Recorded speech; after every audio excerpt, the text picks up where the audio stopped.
We're here with Matthew Macklin. How are you? We're almost ready. A few minutes, heading, to the fight. Canelo, Rocky Fielding. What do you think of this, event right now? I'm pleased and excited for Rocky that he's landed this huge opportunity to fight the #1 star in boxing at the Mecca of boxing, Madison Square Garden. He's had a fairy tale year so far. He went to Germany, was an underdog, won the world title there. And now he gets this opportunity, even though he's the champion. I say opportunity, he's defending his title, but he's an opportunity because he's fighting the #1 star in boxing. And I just hope that he can get out there, that he's not overawed by the occasion, that he settles into the fight early, gets a good start so the nerves settle, and puts on a performance that he can be proud of.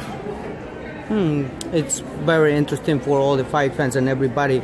What Rocky Fielding is bringing against Canelo, or Canelo is bringing against, a taller guy that, Rocky Fielding, we already seen that, how tall he is and the reach and everything. What do you think of that, Canelo would do in order to apply, some kind of game plan against Rocky Fielding?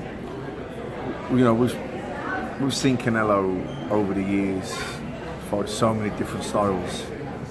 Whether it's short slugger southpaws, James Kirkland, to slick southpaws like Austin Trout, to you name it, he's fought every style. Alfredo Angulo was strong, orthodox fight. He's fought them all. So I'm sure Canelo will adapt and adjust to whatever he has to. I actually don't really see the size that Fielding has as an advantage in the fight, because I think that the fact that he's tall and upright, he's a bigger target for Canelo to aim at.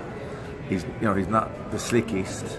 He sometimes pulls out a little bit when he finishes punching, chin in the air a little bit. So, I just hope that Canelo doesn't time him early on and catch him with something big. I hope that Rocky can get into the fight first, and because he's effective, he's awkward, he's a bit ungainly at times, but he can definitely punch. And he's in, I think he had a bad loss there a few years ago and got knocked down a round by Callum Smith, but I think he's really kind of paid his dues since then. Took fights that were competitive, 50-50, 60-40 type fights, and came through them. Then went over to Germany and won the world title. So and when he got offered this opportunity, obviously he took it grasped it straight away, and I just hope he can go in there, that he's not overawed by the magnitude of the event, by the reputation of Canelo, and that he doesn't freeze or anything like that, and that he can just get past the first round, get settled into the fight, let his nerves settle. Because we're going in against Canelo, he's the #1 star in boxing. There's levels, and that'll hit him, I think, when he's walking out to the ring. But I think if he can settle, then I think he can be competitive. I'm not going to say I think he can beat Canelo, because I don't. Of course, he has a puncher's chance. Yeah. But other than that, I don't see him beating Canelo. I'd love him to. I'm rooting for him. No, I mean, but I don't see that. But I just hope he can put in a performance that he can be proud of. Yeah.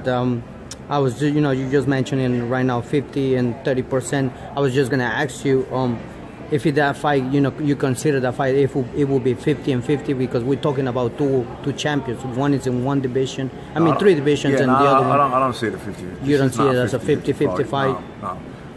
Canelo is a huge favourite, massive favourite.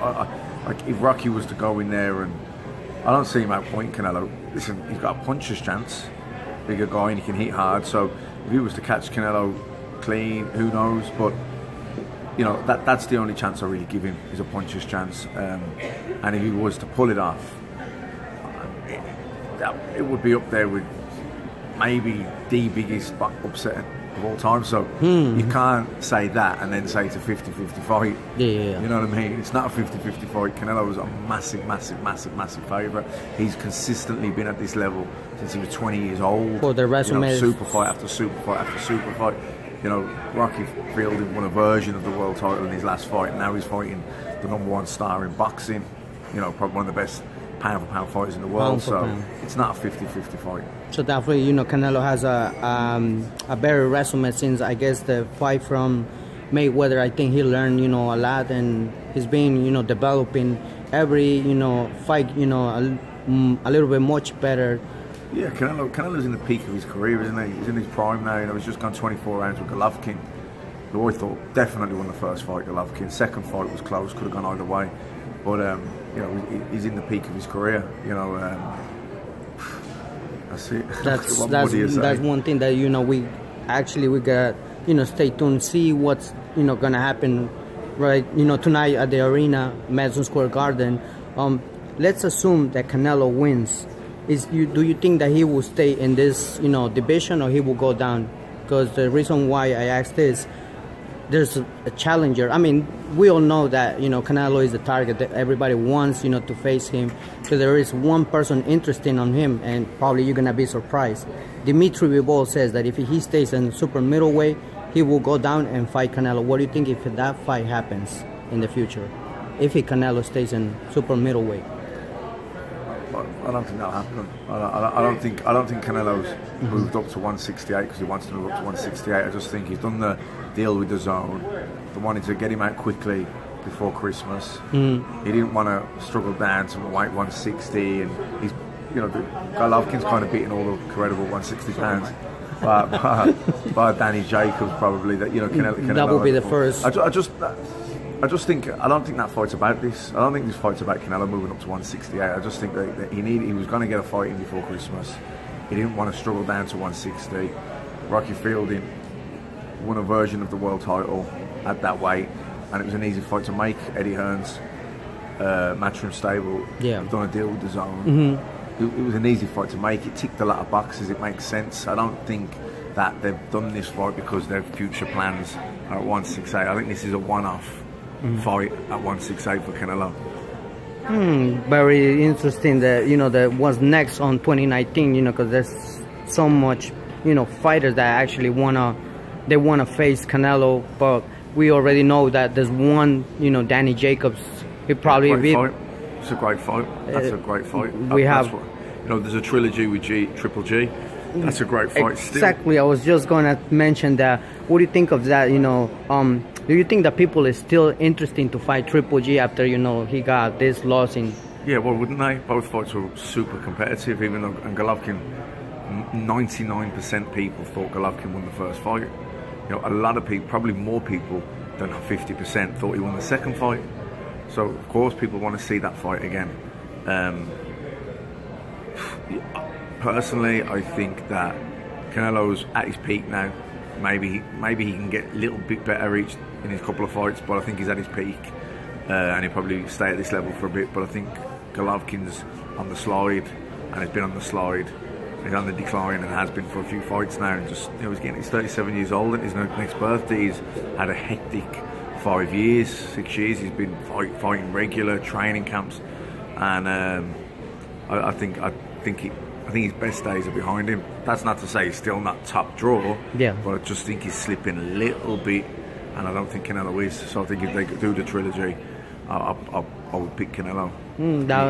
That's a really interesting fight for, let's say, 2019, because a lot of people, they still like kind of, you know, like with the emotions, I guess, or, you know, not really satisfied 100%. This fight, it reminds me, like, let's going back, you know, like probably Manny Pacquiao against Marquez, you know, like people see one winning and the other one, you know, losing, and then from the other. They're so evenly matched, so they can fight each other probably 100 times, and it's always going to be that way, because no one is dominant over the other. Do you know what I mean? They're so equally matched.